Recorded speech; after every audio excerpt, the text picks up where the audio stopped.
Ana Concejo, profession auteur-illustrateur d'albums jeunesse.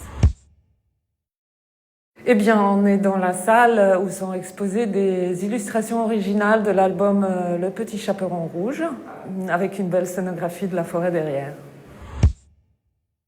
Le fil rouge m'a beaucoup aidé à raconter cette histoire, finalement. Il n'est pas apparu tout de suite, c'était pas une idée que j'ai eue avant de faire le livre, mais quand j'ai commencé à le faire, d'ailleurs par les images qui représentent la forêt, parce que j'avais besoin de situer d'abord cette histoire quelque part. Tout comme étant enfant, j'avais besoin que ma grand-mère me dise où exactement, dans quelle forêt ça se situait. Et elle m'expliquait que c'était là. Donc là, j'étais rassurée. Et donc là, j'avais besoin de placer l'histoire. Et assez vite, au moment de dessiner l'une des premières illustrations où on voit le petit chaperon rouge avec son ruban dans les cheveux, j'ai compris que ça m'aidera en fait à montrer pas mal de choses dans cette histoire sans vraiment montrer des scènes cruelles, on va dire aussi. Et donc le fil rouge, qui est au début un ruban, mais qui devient le fil, qui redevient un ruban, c'est un petit peu, il joue un peu tous les rôles. Ce que moi je ressens et ce que je vois dans cette histoire-là, c'est pas forcément seulement ce que Perrault a écrit. Je l'élargissais à des situations qu'on pourrait imaginer. Lorsqu'il y a la rencontre du loup ou du petit chaperon rouge, c'est peut-être pas 5 minutes, c'est peut-être toute la journée. Je donne un peu plus d'espace à tout ce qui aurait pu se passer. C'est peut-être pas juste un simple échange. Bon, tu vas où? Qu'est-ce que tu fais là? Bon, je vais chez ma grand-mère, etc. Bon, salut, je vais poursuivre mon chemin. Toi, tu prends le tien. C'est peut-être plus que ça. C'est peut-être, ils se sont donné plus de temps.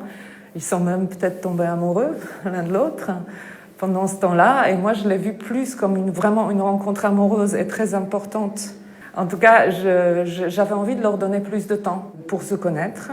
Et pour que cette histoire change l'un et l'autre. Moi, je dis que c'est une belle rencontre, malgré tout le côté tragique de l'histoire. Et en fait, moi, je n'ai pas du tout réfléchi à ce que je vais faire quelque chose de différent, je vais me démarquer, etc. Moi, on m'a créé cette occasion de le faire, je l'ai saisi et j'ai fait la seule chose que je pouvais faire.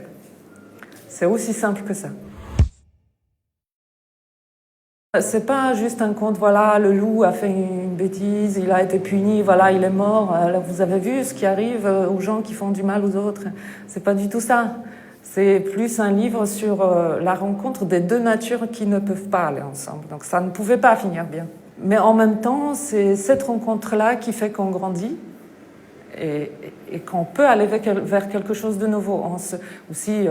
On l'a dit déjà 1000 fois, même dans la psychanalyse, dans l'analyse des contes, etc., aller dans la forêt, c'est aller à la recherche de soi-même.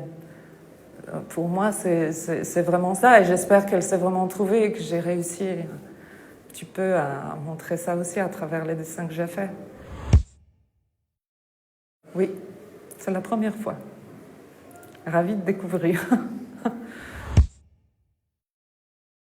Non, pas du tout. Non. Non, je pense que ça peut être un super copain maintenant. Bon, il faut savoir qu'il croque les gens. C'est tout.